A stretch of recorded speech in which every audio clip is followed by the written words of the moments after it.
যখন আমি বিদেশ থেকে চলে আসলাম মানুষের ভিতরে কিন্তু এই একটা কৌতূহল কাজ করলো, কি ব্যাপার ও এত টাকা কামাই করলো বা কি কারণ ও বিদেশে এখন যাইতে চাইতেছে না। আমি ধীরে ধীরে আমি এই যে আমি একটা সফলতার স্থানে দাঁড়িয়ে আছি, এটার জন্য অনেক ত্যাগ তিতিক্ষা বা অনেক পরিশ্রম কিন্তু আমার আছে।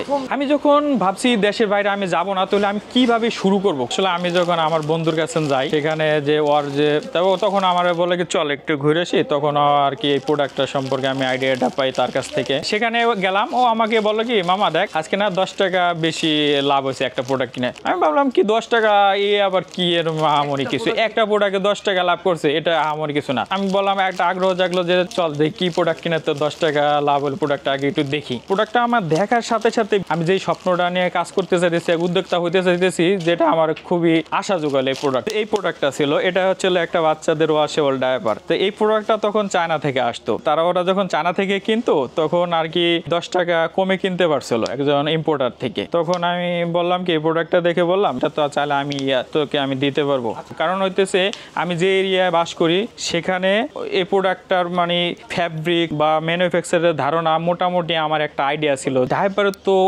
মনে করুন অনেক দাম, আমার এই যে জিনিসটাই আনলাম, তো এটা থেকে আমি দেখলাম যদি এই ডায়াপারগুলো সে কিনে তো একবার কিনলে সে অনেক দিন পর্যন্ত ব্যবহার করতে পারতেছে এবং বারবার ধুয়ে ধুয়ে সে কিন্তু ব্যবহার করতে পারতেছে। আমি চিন্তা করলাম নিম্নবিত্ত বা মধ্য আয়ের যে মানুষগুলো, এই শ্রেণীর মানুষ কিন্তু বেশি, কিন্তু একটা ডায়াপারের খরচ যদি তাকে আমি এইভাবে কমাই দিতে পারি তাহলে তার জন্য কতটা উপকারে। তখন আমি চিন্তা করলাম এবং এই মার্কেটটা আমি ধরার চেষ্টা করলাম। যে জিনিসটা আমি মনে মনে আশা করছিলাম, ওই যে আমার খুঁজতেছিলাম আমার উদ্যোক্তা হওয়ার একটা স্বপ্ন, মানে কি দিয়ে আমি শুরু করব, তখন আমি এই যে প্রোডাক্টটা দেখলাম হাতে নিলাম, এই প্রোডাক্ট ভিতরে আমার স্বপ্নটা খুঁজে পেলাম।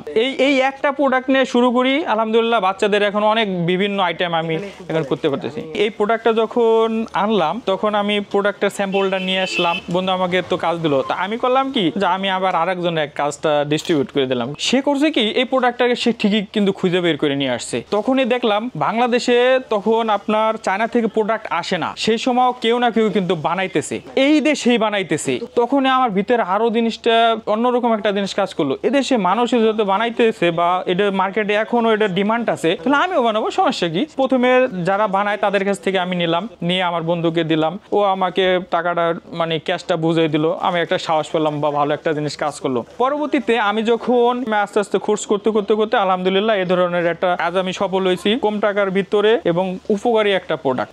মানে এতদিনে আমার কিন্তু একটা মার্কেট অলরেডি তৈরি হয়ে গেছে, আমার থেকে কিন্তু অনেক পাইকাররা কিন্তু নিয়ে ব্যবসা করতেছে, যেগুলো ওদের পক্ষে উত্তর করা সম্ভব না। মনে করেন আমার হাতে যে পানির বোতলটা, এই পানির বোতলটা এই যে আমি পানিটা ছেড়ে দিলাম, এটা কিন্তু লিক করে নাই। তো এই যে আমি 10 থেকে 15 সেকেন্ড এখানে আমি অপেক্ষা করতেছি, কি পরিমাণ পানি দিছি, এই যে একটা টিস্যু নিছি, দেন কত হালকা, মানে হালকা একটু পানি আসছে মাত্র 15 সেকেন্ডে। আমি যদি এবার আর একটু যাই, দেখেন এবার কিন্তু একেবারেই নাই বললে চলে, পানি কিন্তু নাই। যত চাপ দিতেছি ভাই, আপনাদের সামনে চাপ পাইতেছি, এটা কিন্তু নাই।